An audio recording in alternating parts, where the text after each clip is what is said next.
All of a sudden, we were getting mobbed, you know, by the vegetables, and and he... Not the produce. They're calling the people the vegetables. People in Cardiff are smart. They're not vegetables. Nice. There is not a turnip among them. They're very nice. This is my moment. Do you mind? Other than Claire, it's the only one that's going to ask me a question. No. Anyway, so really, truly. So really, that was truly what it was. It was an epiphany moment because, you know, we're typical brother and sister, and he said, "Here, you take the list and go do the groceries." I do not do grocery shopping much. It's not something, even in our house, it's not what I do. And so I said, "I am not doing this." And he looked to me and said, "Nobody wants your fucking picture on their phone."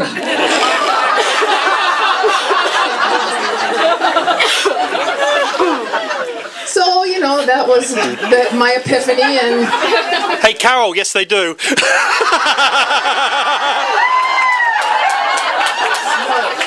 I'm a dignified woman of almost 50.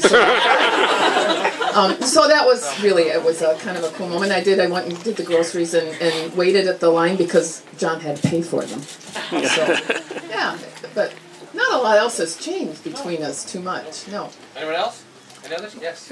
I'll be the one to ask. Season 3, what's going on? Season 3, it's being written at the moment. I've just read the first script. It will be 5 episodes as opposed to 10 or 13 because we're moving to BBC One. And, no budget. Yeah, and because of that, we have to make an impact, and we can't spend the whole series reintroducing the characters to BBC One viewers. So we have to make an impact, get it shown, and then when Series 4 comes, if that happens, you know, which don't know, we will see. But Series 4 would mean that we go back to 10 episodes. So it's about making an impact. It'll be a mini-series. I mean, the first script is just non-stop, action-packed. And the stuff that happens in it is unbelievable. And that will be the storyline. It'll be a beginning on the Monday and an ending on the Friday. And you learn a lot more about Captain Jack. Does BBC One there won't be any more toe jumping? Oh, no. Just because we're on there doesn't mean that's going to change. Yeah. Yeah, no, but Jack will start jumping on others too, anyway. So, yes. It depends who I'm speaking to. With Americans, this is my natural accent. When I'm speaking to my sister, it's Scottish, and I speak with a Scottish accent with my mum and dad, and it's not a put-on accent, but I don't feel comfortable speaking to Americans with this accent, because when I was a kid, as you'll read in the book, kids made fun of the Scottish accent, so I just don't do it to protect myself. Yeah, yeah, well, you should have told me that when I was 9.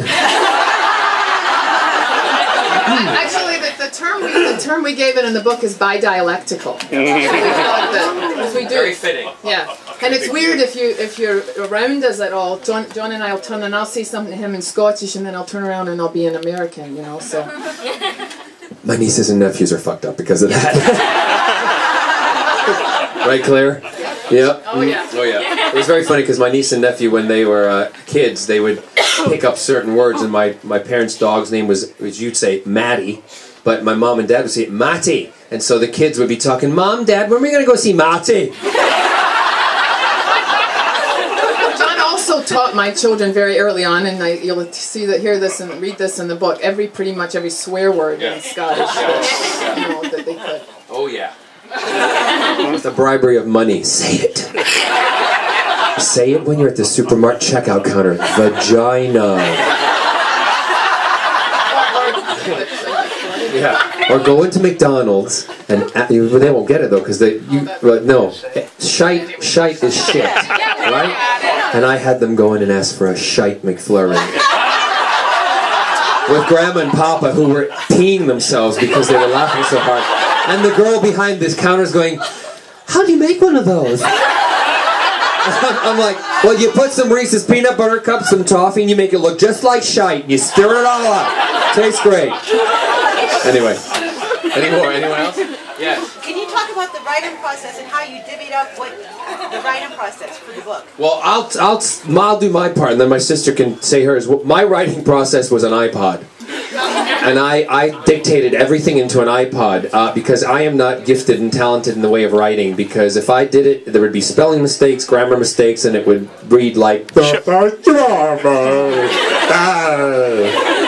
really. So you know, an iPod, and I put iTalk into it, and I dictated to it. I would do it. I commute a lot back and forth from. I have a home in Cardiff in Wales, and I also have a home in London, and I go back and forth an awful lot traveling. So when I was in the car, and Carole came over and spent 3 months with me going to work, basically she was like a mole on my shoulder. I shadowed my gay man. Yeah. She has developed an inner gay. Yeah. So every time it's what she's. Well, I'll let you tell now. So that was my process of doing it. There was hours upon hours of, you know, and months of the dictating stuff. But she did the formulating, and I'll let her tell about it. Yeah. When John was asked to do the book, he pretty much said Carole has to write it, and we thought that would be great. And the funniest thing I remember about the stories was a lot of times he would start a story, and then I would, of course, correct him as the big sister. No, that was not quite the way. And there was one time in the trailer, remember, at when you were filming for Torchwood, and we got in this huge argument about who had said what to whom. So we had to call my mother, you know, and ask her to negotiate, you know, what was actually happening. A lot of times we ate a lot. When we were going back and forth between Cardiff and London, I would have the iTalk, and I'd have a set of questions that I was interested in that I thought would flesh out some of the parts when, you know, I wasn't around, and some of his early stuff in the West End. And at one point, we were in his car, we're driving to London, and we're passing candy back and forth, and we're eating it because we hadn't been, you know, eating dinner. And I got home 2 months later, and I'm actually listening to these tapes, right? And I'm, you know, trying to get the dialogue down, and then and all I can hear is, oh, try one of these. You pass one of these, and then did you remember when you? There's nothing on the tape except, and then candy wrappers going. But I have to tell you just one other funny story, and then we'll take some questions. I really literally did shadow him and follow him around for those 3 months. And the first time we went on Except in the bathroom. Yeah, no. Yeah, we had a few ew moments, things that you really don't want to hear about your brother. I don't care whether they're gay or straight. You don't want to hear them about it. So we did have a few ew moments. But when we first went to the set, we grew up with Doctor Who. And so I've been a huge fan, and he gave me the tour of the set, and he's walking around, and he said, stay there just for a minute, I got to go check with somebody. And we were kind of in this warehouse area, which is the best way to describe where Torchwood and Doctor Who are filmed, and we're standing outside this sort of tent-like kind of area, and it has this sliding door. He says, wait there for a minute, and then he goes around, and the door slides open, and here is a Dalek going, exterminate, exterminate. I tell you, I kid you not, I almost peed my pants. Actually, I think I did pee my pants. I've had big children. You know, and he, of course... Oh, please. He had actually got the guy who, you know, paints the Daleks to wheel one out and speak while, you know, he pulled the door open. You can see we had a lot of fun, and I think the book captures some of it. We hope it does. Yeah, the one thing that we didn't want, when I had the initial meeting with the publishers, with Michael O'Mara, and then when Carole and I talked, we didn't want it to be like your typical autobiography where we start at the beginning, you know, like, let's start at the very beginning. That was the song, anyway. We start at the beginning and then you get up to now, because you know what? That's just boring. You know, most of you who know me know all what I've done, and there's a thing that we decided we'll put something in the back that has a history of all the stuff that I've done through my career. So what we did was we wanted to not do it chronologically. We wanted to jump around because that's how I talk. I never stay on one focus. I'm always all over the place.